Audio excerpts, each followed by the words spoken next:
So I'd like to talk about Guilty Gear.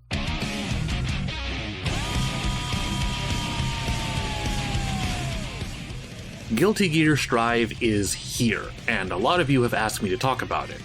And I hear you guys. I want to talk about Guilty Gear Strive. But for a while I've been struggling to find anything particularly meaningful to say about it. Like, I could talk about how good the animation is, but you already know that. You don't need me to tell you how gorgeous this game looks. Instead, I'm going to try something more thorough. I'm going to review Guilty Gear Strive. But what the heck is a fighting game review anyway? A checklist of a game's features and an assessment of whether or not they work? A series of numbers that are supposed to average out and place on a scale to determine whether game good or game bad? That's more like a buyer's guide than a review, and I don't think that's a constructive way to look at a game. I also don't want to talk about fighting games on a purely mechanical or technical level, although I expect to dive into specific things like mechanics as a matter of examination. I am not a competitive player, and I never have been. I'm just a guy who has played fighting games for his entire life and has only been aware of the FGC and competitive fighting games for about half that time. And while the longevity of any fighting game will always rely on its competitive crowd, I would like to offer a different perspective of the game other than its purely technical or competitive elements. I'd like to review Guilty Gear Strive as a piece of art. Which sounds like bullshit blazing, but let me explain. The discourse about video games as art posits the idea that the interactivity of a game is central to its artistic merit. The blend of aesthetics, mechanics, and theme will come together to impart a message or meaning behind the entire interactive experience. However, the discussion of video games as art only ever seems to extend towards games that are deliberately trying to be art, for better or for worse. Fighting games are competitive games by nature, so the intended interaction is focused purely on its player versus player aspect, rather than any sort of narrative experience. It would be like trying to decipher the meaning of Connect 4. But you know just as well as I do that fighting games are more than just a box of functions. A lot of art and expression goes into a fighting game, so I think it's only natural that art comes out of it as well. So I won't be looking at just the art, and I won't be looking at just the gameplay, but I will be looking at the Guilty Gear experience as a whole, how the two come together to express what Guilty Gear is about. So what is the smell of the game?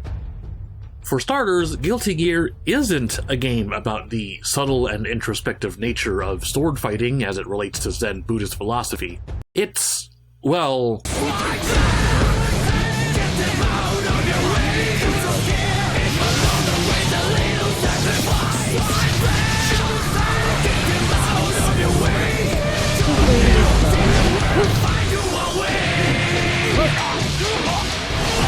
In the broadest of terms, Guilty Gear is the fusion of high-octane anime and face-melting heavy metal put into your hands to create battles that hit with the energy of a rocket-powered freight train. It is the essence of heavy metal distilled into a fighting game. But that's true of nearly every Guilty Gear, isn't it? What is it that makes Strive different? How does Strive attempt to capture this feel despite having a dramatically different combat system?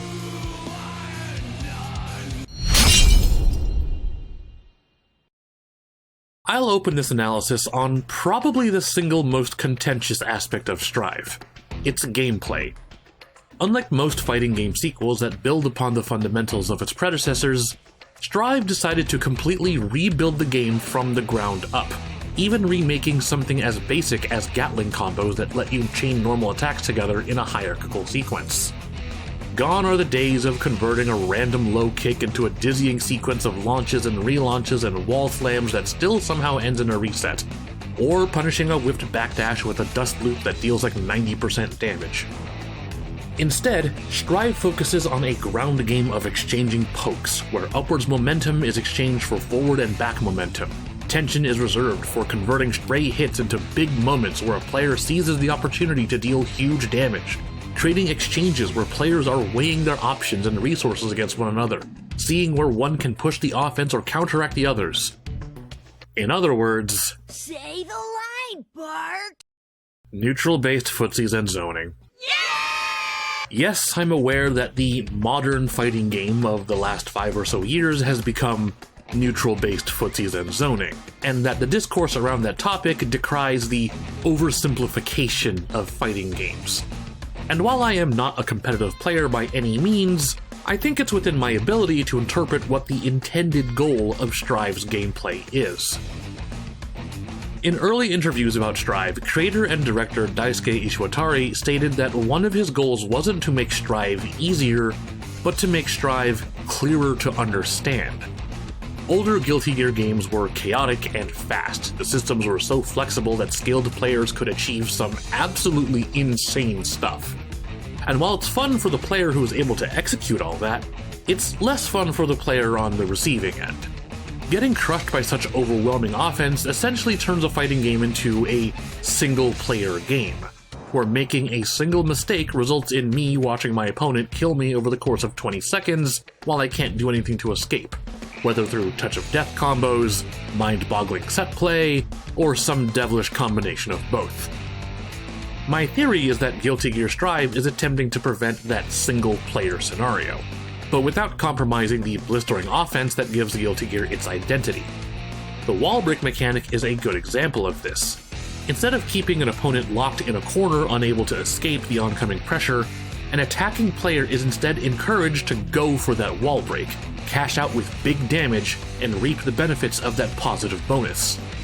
On the flip side, it means both players return to neutral, and they must make the approach all over again. This forces constant player interaction, as both players must engage, push the offense, disengage, and re-engage all over again, creating a flow where both players have equal chances to strike at one another. Or maybe I'm wrong. Who knows? Maybe by the time this video is finished, the game will have developed optimal set play strategies that are more effective than big wall break combos. I mean, Zato exists, and Milia still has tandem top resets, so I might just be completely off the mark. But I think that intended goal of constant player clashing is important to understanding the feel of Guilty Gear Strive. In a way, it's meant to emulate that distinctly anime feel of two fighters rushing at each other at full power, clashing against one another over and over, while also capturing the rush and driving power of heavy metal music. That might also go some ways to explain Strive's absurd damage scaling. While I've always been a fan of stupid long insane combos, there is something distinct about the way combos feel in Strive. Instead of stringing together a complex sequence of dozens and dozens of attacks that start to scale into microscopic levels of damage, each individual hit has a certain weight to it, creating a rhythm to combos that's unique to Strive. Every single hit has significance, as though each hit is the kick of the drum or the crash of the cymbal.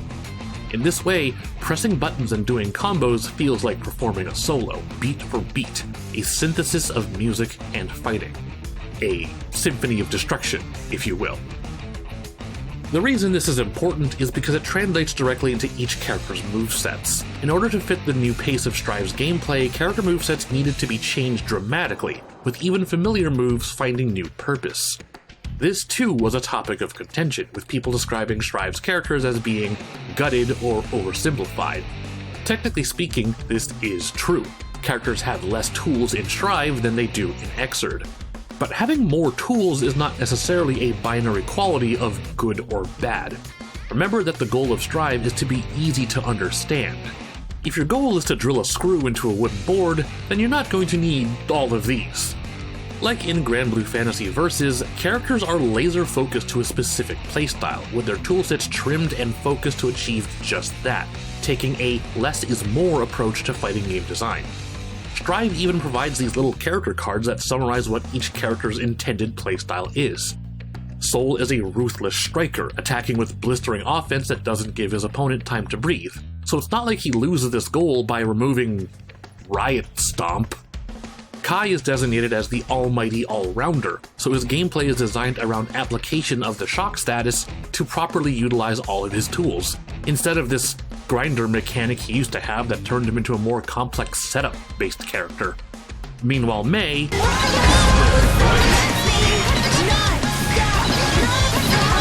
And before I get too technical, this also goes hand in hand with expressing a character's personality through gameplay. Axel being a zoner is more than just fulfilling a function. It's part of his easygoing, lackadaisical approach to life where he'd rather chill and keep his distance than be aggressive and confrontational. Anji's new moveset lets you deliberately choose when to activate his armor, dancing through your opponent's offense and embodying Anji's more artful approach to combat. You can especially feel this in the two brand new characters, Nagoriyuki and Giovanna, who were built specifically for Strive. Nago is an honorable vampire samurai, which is reflected directly by his gameplay. He is patient and methodical, with slow movement and big damage that forces the opponent to respect his range and power, all while Nago must balance out his offense to temper his vampiric hunger. Giovanna is a Secret Service bodyguard with a lazy attitude who prefers to solve her problems just by kicking things as hard as she can. As a result, her moveset is surprisingly simplistic, with no special gauges or mechanics, and your success with Giovanna relies on utilizing her superior speed and frame data. This is just one of many ways that the game really draws you into its characters, and while Strive is far from the first fighting game to achieve this, let alone the first Guilty Gear, Strive aims to trim as much fat as possible and give you a focused, refined version of these characters that even a novice can experience just by playing the game.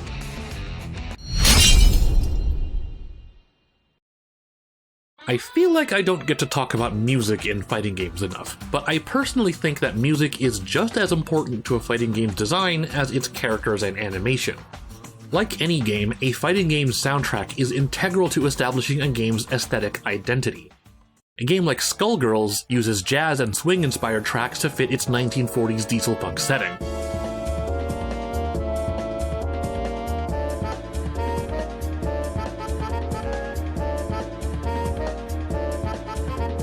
Whereas a game like Soul Calibur uses grand sweeping orchestral tracks to establish the feel of a dramatic sword fight on the stage of history.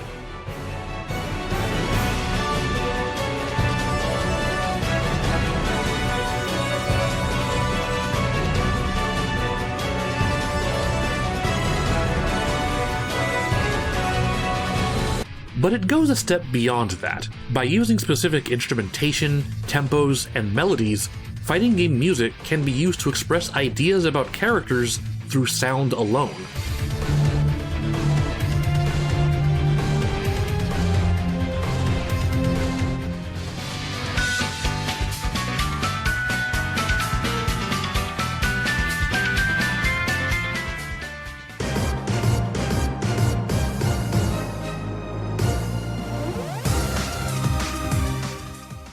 The best fighting game music can do more than that. They can tell a character's whole story.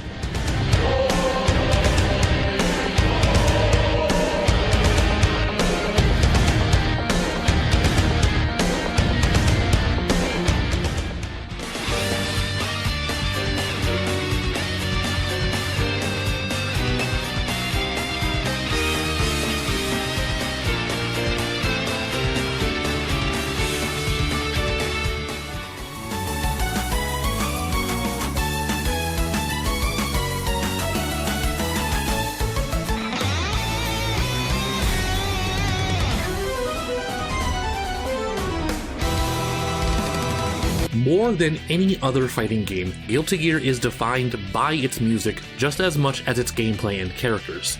Much like its visual style, Daisuke Ishiwatari's music for Guilty Gear is neither 100% metal nor 100% anime, but a unique synthesis of both, combining hard shredding with beautiful soaring leads and graceful chords.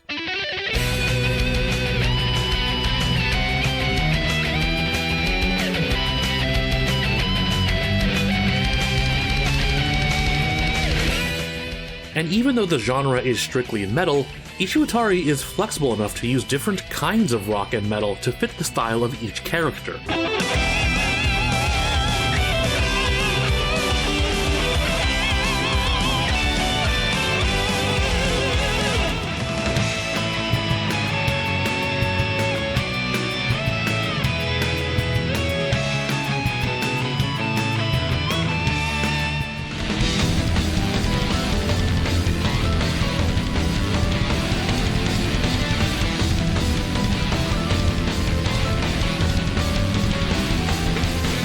Guilty Gear Strive takes the strengths of Guilty Gear's music and pushes it to the next level with one simple addition: lyrics.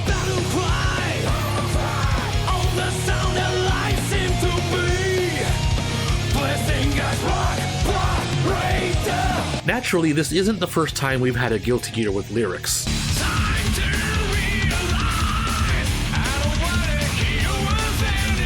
Heck, this isn't even the first time we've had lyrics in a character theme.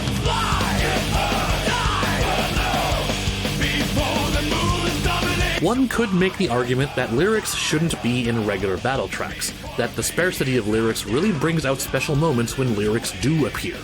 I'm sure we've all experienced this at least once in other games.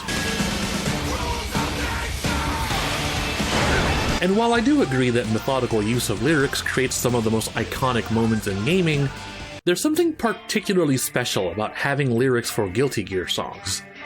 Guilty Gear was already exceptional in expressing its characters through visual design, gameplay, and music, but the addition of lyrics to character themes adds yet another layer of expression to an already rich musical experience.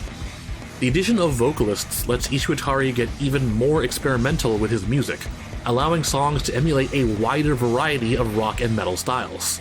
Under the sacred fires, never stop, just go. I don't care how many more stars again. Goodbye, never will see me again. Don't want me to stop beating around the bush. So carry on, love the sun, you myself. Time goes on, lasting road, I left my regret. Even setting aside the vocal performance, the lyrics for each song are fine-tuned to tell you something about each character. Axel's theme, Out of the Box, tells his whole story of being pulled in and out of time, and only now he's finally grasped some control over his life. Not much, no problem, even if the world doesn't change. I'm a clown that don't have shades. My password is out of them. Ramlethal's theme, Necessary Discrepancy, uses odd rhythms and weird instrumentation along with disjointed lyrics in different languages to reflect the perspective of an alien being looking down at the world and struggling to find her humanity.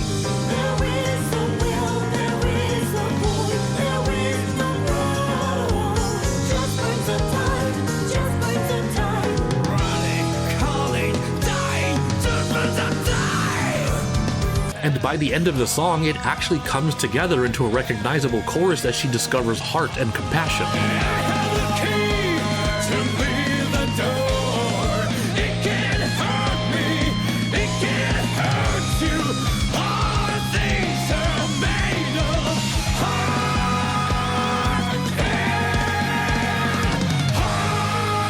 Other songs are capable of expressing deeper layers about characters that somehow aren't present in their design, animation, or gameplay. Leo Whitefang, a character who is largely about sheer bravado and fearless machismo, has a song about the survivor's guilt he feels as a king who has led countless men to their deaths in battle in the name of his country. I woke up one morning, strangers say hello to me. Tomorrow they name will be carved on the stones. We're going home, but I'm a terrible liar. Forgive me, that's not the art of betrayal. Hell, Potemkin's song is the first time I've ever acknowledged him as an actual character. I'm a fool, I know nothing, I may sound like a silly clown. I could easily go on forever about every single one of these songs, but this isn't a song review, and I am not a music reviewer. And even though each of these tracks are great to listen to on their own, you also have to remember that these are also the tracks that you fight to, lyrics and all. This is what creates the full experience of Guilty Gear, how the game expresses their characters visually through animation and design, physically through their gameplay and movesets, and musically through their themes and lyrics. Playing as Leo Whitefang is more than just seeing his kingly posturing and charging ahead with non-stop aggression. It's also understanding that hidden grief beneath his courageous facade and realizing that maybe he has such an unga bunga playstyle because he's choosing to cope with his guilt by hurling himself into danger and hoping he'll meet his death on the battlefield as some form of atonement. And also that his best moves are on Brynhilder's stance because he's literally at his strongest when he's facing away from his problems. The music and lyrics of Guilty Gear Strive bring these characters to life in a full, complete experience that can't be done in anything else except a fighting game.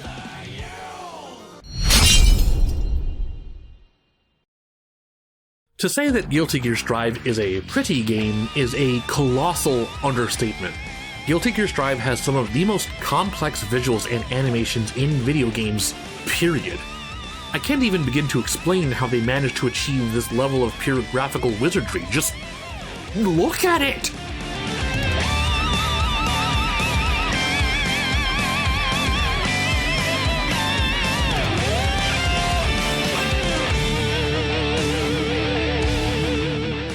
Why aren't more people talking about this? Why are people so hung up on this stupid combo counter or the UI or...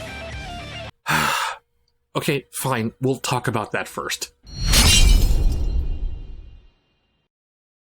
I personally don't like using videos to react to other people's opinions, but for a long time it felt like I couldn't ever talk about Strive without someone bringing up the UI, and this review would be incomplete if I didn't talk about it. But I'm not gonna say that this stupid combo counter or this lobby aren't awful, because they are. And I've had so many discussions about whether the UI is metal or not that I'm frankly sick of talking about it. But at the same time, I don't want to dismiss the idea that UI is important to game design, and that I myself have experienced that clever UI can be utilized to draw players into an experience in ways unique to video games. That said, Strive's UI is fine, stop freaking out, people. Okay, maybe the risk gauge can be more visible, but the game's UI isn't any less metal just because there's no chunky metal bars. If I must say something in defense of the in-game UI, it's that it's taken a more grunge metal, ink and graffiti look more reminiscent of Japanese metal than of Western metal. And even from the beginning, Guilty Gear has been a celebration of rock and metal from all ages from all around the world. In a practical sense, a cleaner UI also allows the game to better showcase its graphics and cinematics, most of which happen during these seamless transitions with dynamic camera movement that a simpler UI provides better framing for. But the more important point is this. If you think that Guilty Gear is no longer metal for lack of chunky bars and menus, then I think you are overvaluing the aesthetic weight of Guilty Gear's UI. Is it iconic to the series? Yes, but not to the point where changing it will make or break Guilty Gear's identity. This game has so much more going for it that making a big deal over health bars is just taking away the conversations we should be having. Strive's UI is fine, stop freaking out. These lobbies can go to hell, though. Would you believe me if I told you that Guilty Gear Xrd came out looking the way it did as a result of graphical limitations? Xrd was revealed in May 2013, developed on Unreal Engine 3, 1 year before industry developers would be moving on to Unreal Engine 4 in 2014. On the eve of UE3's sunset, games looked like this.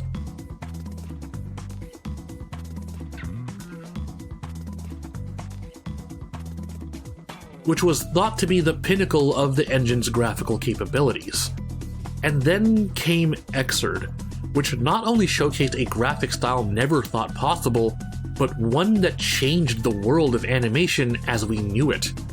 And yet, this was the result of compromise, of Team Red's artists being held back by the limitations of a graphics engine.